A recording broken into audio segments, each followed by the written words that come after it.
Hey guys, welcome to maywithloveknits.com. Today I'm going to show you how to combine different yarns, different scrap yarns that you have to make different color pom-poms. So what you need here is either your large pom maker, your mini pom maker, a pair of those sharp scissors, and then any type of yarn that you want to use. I have our basic cream yarn, and then I also have just a bin of all different types of scraps that I'm going to use to create different looks.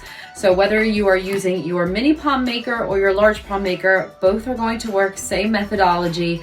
I'm going to use our large pom maker just so it's more visible, but again, same thing. So grab your yarns, grab your supplies, get your lint roller and vacuum handy for later, and we are going to have some fun. So in my bin of scraps, I have this really cool soft peachy pink yarn that I'm going to use. It's another thick yarn. You can also go with something a little bit thinner. And this is a cool little ombre yarn that I have. And then I have this one here that is another fine one in multi different colors. So it doesn't have to be a large ball of yarn. It doesn't have to be anything crazy. But each of them are going to give me a different look. So to start, I'm just going to use something that is another chunky thickness just because I'm so curious to how it will look. But I'm going to take that. I'm going to grab these, put these in my scrap bin. And then I'm going to go ahead, and if you have another container handy, go ahead and grab it. These bins are from IKEA, and they're really great because they're very sleek. So when you're unrolling your yarn, it's just a smooth way for them to come out. So I'm going to stick my base yarn in here. I recommend a base yarn just so you're not using so much of your higher priced yarn, and it really just keeps it more of a softer look.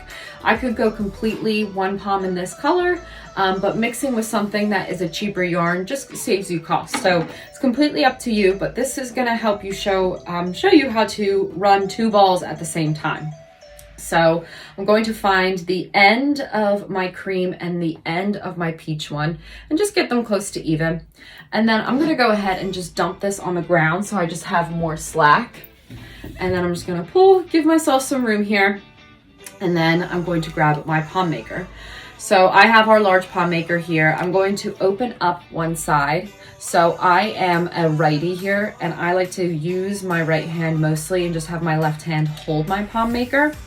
So as you look here, I have my hand grabbing round it and just holding it in my hand, and then you want those arches to be even. If you have a lot of questions on how to work a pom maker, we have a great video that you can follow along, and we also have our mini pom wreath kit, which is a full follow along video from start to finish.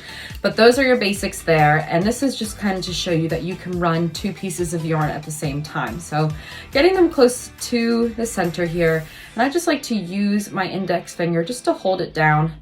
And then I'm going to go ahead and just run it through. Now when you're using two yarns or multiple yarns, you can be running 3 at a time, 4 at a time, whatever you feel comfortable with. I like to get them, nice and even just so that the color is spread evenly throughout the pom.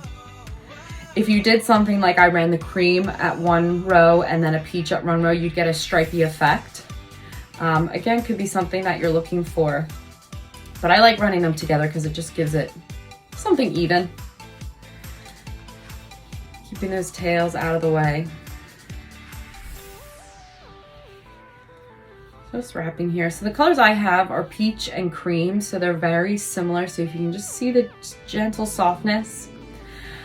But if you've come to one of our workshops, we talk about how you can work really with poms to create anything. So if you were doing something similar, if you've seen the pom mobiles that we do or the pom garlands, you could have the option to run, a full pom in the cream, a full pom in the peach, and then something combo, just to give it a different look and all that different variance.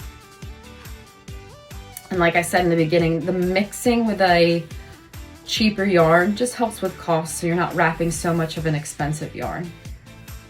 So as you can see, I've gotten this nice and sumptuous. I'm just going to give it a close so I get that snug tightness. Go ahead, grab my little scissors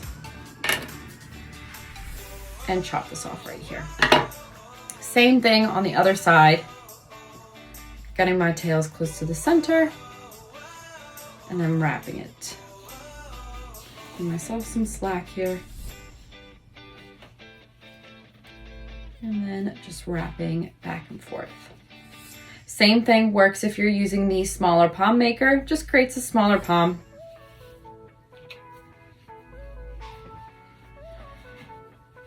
And a thing to keep in mind too is as you work, you want to keep your tension the same and not get any slack so that you don't run into anything that's kind of bunching up on you. If you do run into that, what you can do, since you're just making poms, is you can cut it, straighten everything out, and then recut it and work from there and get yourself nice and even. Sometimes it'll happen if some of the yarn that you use is a bit more of like a boucle style where it can get tight. This peach one has a smaller thread, so it can kind of get bunched up. So just keeping in mind of that. But when you get to poms, you can really be so forgiving with them. So this side's wrapping up nicely.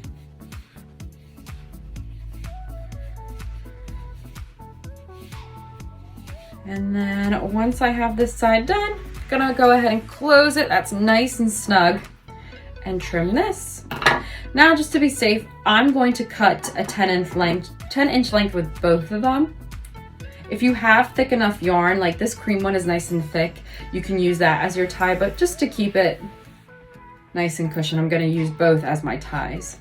Again, cutting down your palm maker, watching out for those fingers.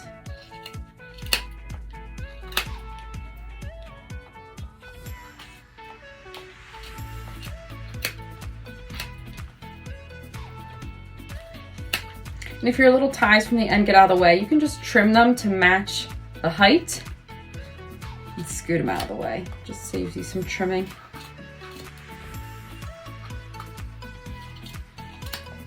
So this peachy yarn is a lot fluffier than my cream, so it's going to open up nice and wide, which is great because it takes up more volume than something that was thinner. So I'm taking that tie and I'm going to use both just to get a nice secure palm here, getting it all the way through, making sure I've cut everything, squeezing it through here, using those muscles,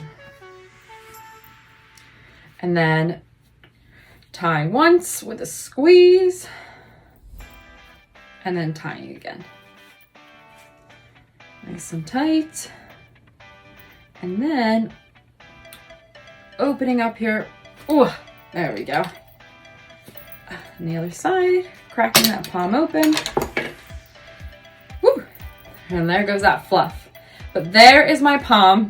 Needs some trimming here, but then you can see all the different colors. You can see how the cream doesn't expand as wide as the peach.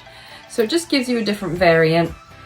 And then, you know, you can go ahead and trim your palm up to give it that rounder shape, more sculpted look. But there you have it. That is mixing different yarns. You just take the 2 yarns that you're going with, running them at the same time. If you're working with 3 yarns, again, running them nice and even. The more you run at the same time, the quicker you're gonna fill up your palm maker, so you can make palms in no time. But it's super simple. You can work with any thickness or any thinness. The thinner the yarn is, the more you're just going to have to wrap, but anything will make into a palm. So you can have a lot of fun with this. And of course, reach out if you have any questions, but happy palm making.